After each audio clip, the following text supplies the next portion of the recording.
ಹಿನ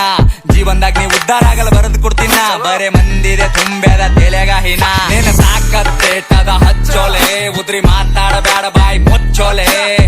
ನಿನ್ನ ಒಂದ್ ಸರಿ ಬಸೋಡನ ಹಾಡ ಚಿಲ್ಲರ್ ಸೂಳೆ ಮಕ್ಕಳ ಜಾಮ ಆಗಿ ಬೆಳದಾವ ಸಾಡ ರಾಜಕಾರಣಿ ಮೈಂಡ್ ನಂದು ರಾಜಕೀಯನೇ ಬೇಡ ದೋಸ್ತುರ್ರೆ ದುಶ್ಮನ್ ಆಗ್ಯಾರ ದೋಸ್ತಿನೇ ಬೇಡ ಬೀಗರ್ ನೆಂಟ ಸ್ವಾರ್ಥಿ ಆಗ್ಯಾರ ರಿಲೇಷನ್ ಬೇಡ ನನ್ನ ತಾಯಿ ಆಶೀರ್ವಾದ ಸಾಕು ಏನು ಬೇಡ ನನ್ನ ತಾಯಿ ಹೇಳಿ ಮಾತಿ ಯಾರಿಗ ಅಂಜಬೇಡ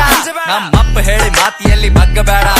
ಬಗ್ಗಸಬೇಕೆ ಅಂತ ಕುಂತರ ಬಹಳ ಮಂದಿ ನಂಗ ನನ್ನ ಗಂಟನು ಬಗ್ಗಂಗಿಲ್ಲ ನೋಡ್ತೇನ ನಂಗ ಸ್ಮೋಕ್ ಮಾಡ್ತೀನಿ ಡ್ರಿಂಕ್ ಮಾಡಾಗಷ್ಟೇ ನನ್ನ ರಾವಣ ರೂಪ ತೋರಿಸ್ತೀನಿ ಟೈಮ್ ಬಂದಾಗಷ್ಟೇ ಸ್ಮೋಕ್ ಮಾಡ್ತೀನಿ ಡ್ರಿಂಕ್ ಮಾಡಾಗಷ್ಟೇ ನನ್ನ ರಾವಣ ರೂಪ ತೋರಿಸ್ತೀನಿ ಟೈಮ್ ಬಂದಾಗಷ್ಟೇ ತಿಂಗಳಿಗರವ ಸಾವಿರ ಖರ್ಚ ಲೆಕ್ಕ ಹಾಕಂಗಿಲ್ಲ ಕುಡಿದು ತಿಂದು ಮತ್ತಿರ್ತೀನಿ ಚಿಂತೆ ಮಾಡಂಗಿಲ್ಲ ಹಕ್ಕಲಿಂತ ಹೇಳ್ತೀನ ಲಕ್ಷ್ಮಿ ಪುತ್ರನ ಕಾಲಿಟ್ಟ ಜಾಗದಾಗ ನೋಟಿನ್ ಚಿತ್ರ ನಾ ತಿಂದು ಗುಡ್ದು ನಿನ್ ಮಗ ಗಳಿಸಲ್ ನಾನ್ ಕುಂಡ್ಯಾಗ ದಮ್ಮದ ಸುಮ್ಮೆ ಹಡಸಲ್ ಏನ ಸಾಕ